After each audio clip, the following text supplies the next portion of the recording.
Fala pessoal, então seguindo a ordem do vídeo anterior aqui, a gente vai traçar alguns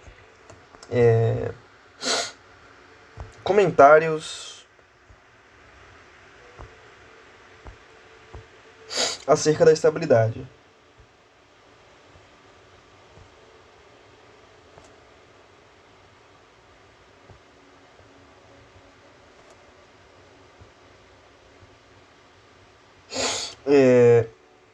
No vídeo anterior, a gente chegou à conclusão.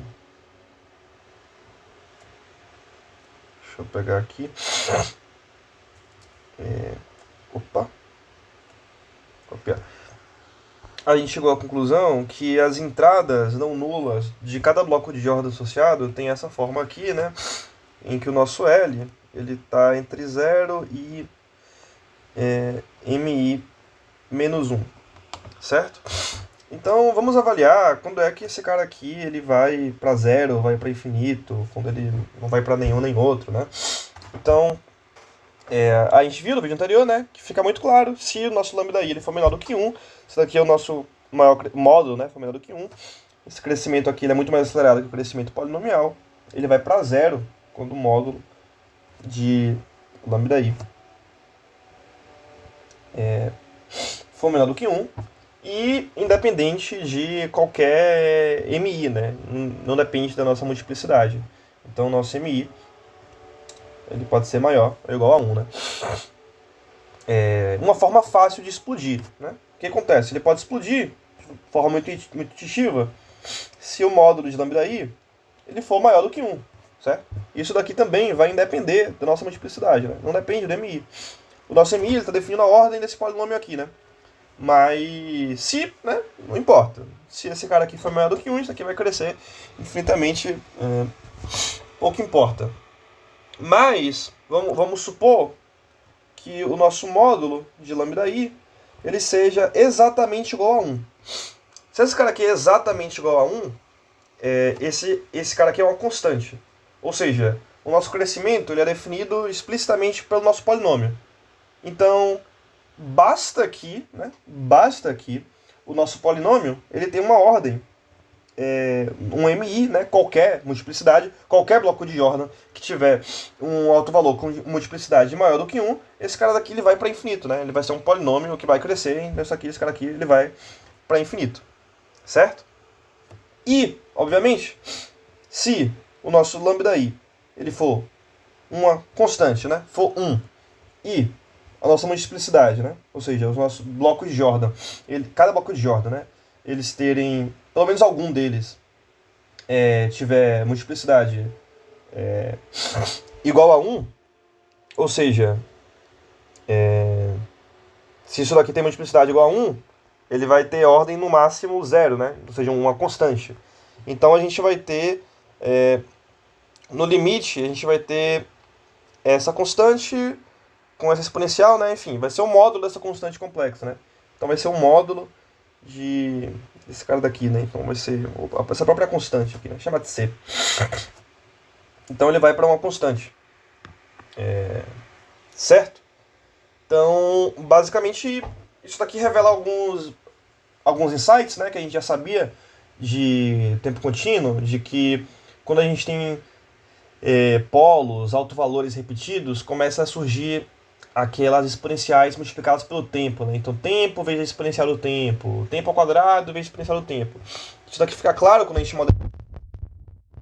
A gente vai ter um crescimento associado ao alto valor e um crescimento associado ao tempo, né?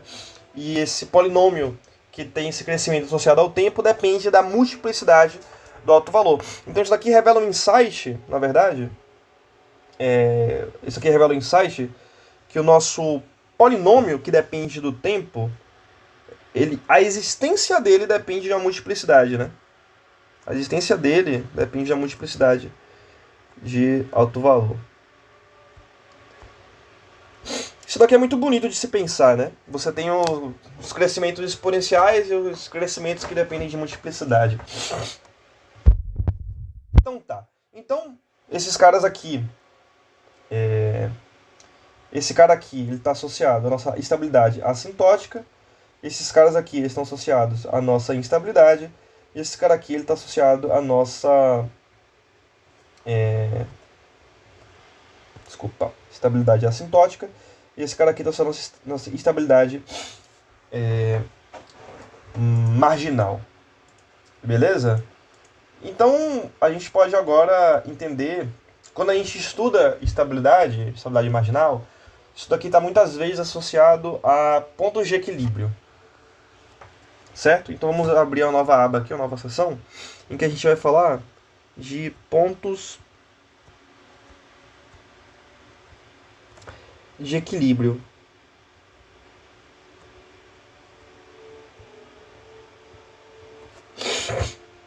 Certo?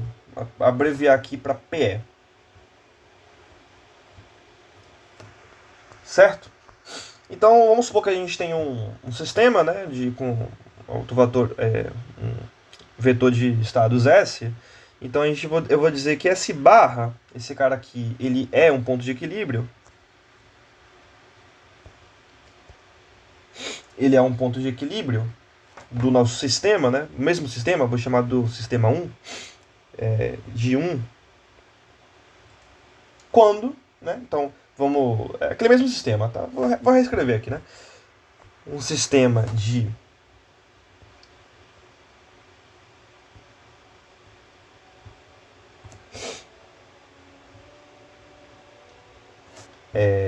se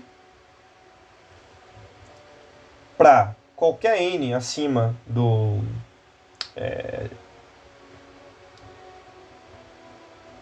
vou chamar aqui, né? Acima de n0, ou seja, do ponto de partida que a gente está avaliando esse sistema, quando a gente roda esse cara aqui, né? Então, S n mais 1, em que a gente vai avaliar aqui em S de n, esse cara aqui, ele segue no nosso Sn. Certo? Então, basicamente, quando a gente aplica no ponto de equilíbrio, ele permanece no ponto de equilíbrio. Seria, basicamente, em termos de forças de Newton, né, um ponto de aceleração nula, né? Se a gente deixa o sistema evoluir em um ponto de equilíbrio, né, um ponto em que, digamos assim, resultante das forças é zero, beleza. Se eu estou no lugar que o ponto das forças é zero, se o meu sistema evolui, eu sigo nesse ponto. Basicamente, é isso.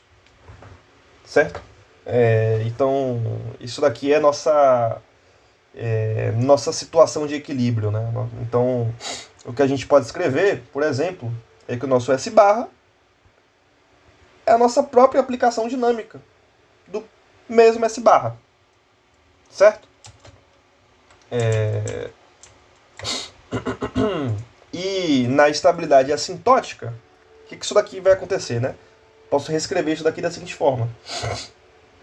Eu posso passar esse cara aqui para a esquerda. Na verdade, antes vamos definir em termos de estabilidade, né? Então, na estabilidade, na verdade, vamos escrever o seguinte, ó.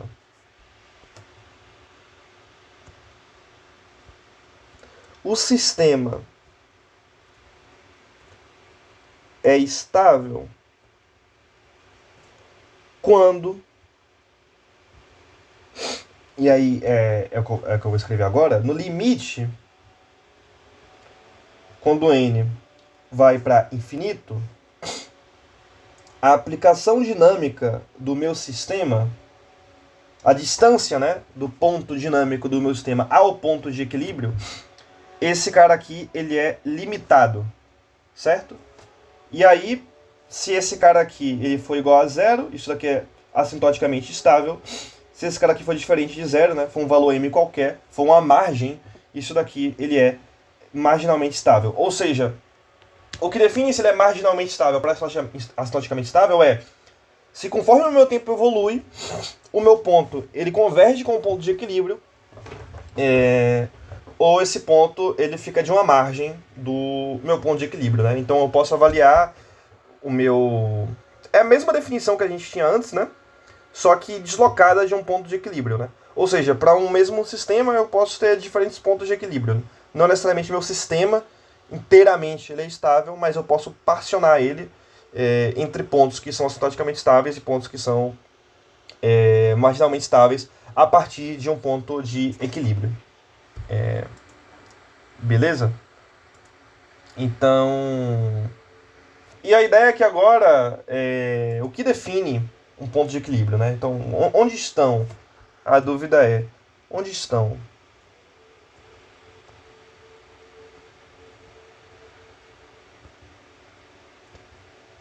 os pontos de equilíbrio?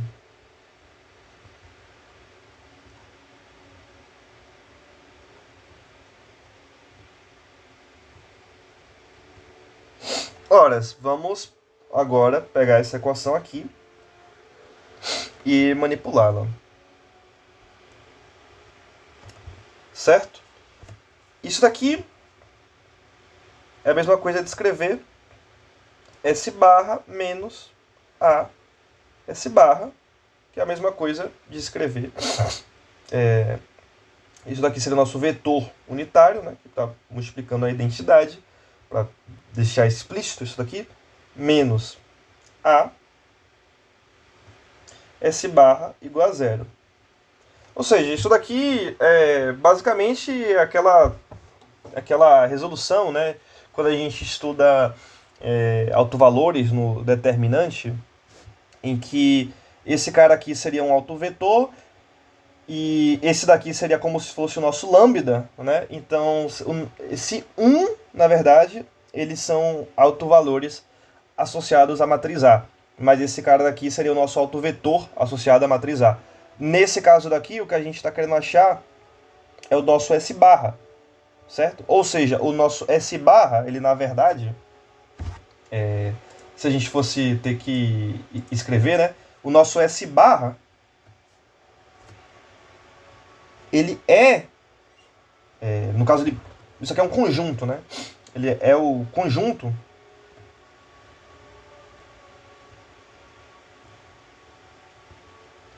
de autovetores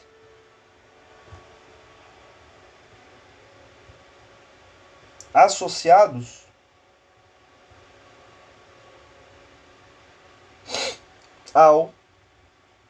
aos, né, autovalores unitários de A. E isso daqui faz todo o sentido do mundo, né? Eu tenho uma matriz A, então se eu tiver autovalores unitários, os meus autovetores correspondentes são pontos de equilíbrio. Então isso daqui a gente encerra, né? Então toda essa abordagem de álgebra linear é muito bonita, porque dado uma matriz A, se a gente pega os autovetores associados aos autovalores unitários, a gente tem os pontos de equilíbrio. E dos pontos de equilíbrio, a gente tem toda análise de estabilidade que a gente, enfim, queira analisar. Então, esse vídeo finaliza o que significa estabilidade do ponto de vista de autovalores com multiplicidade utilizando o Jordan aí a tempo discreto. Espero que vocês tenham gostado e até a próxima.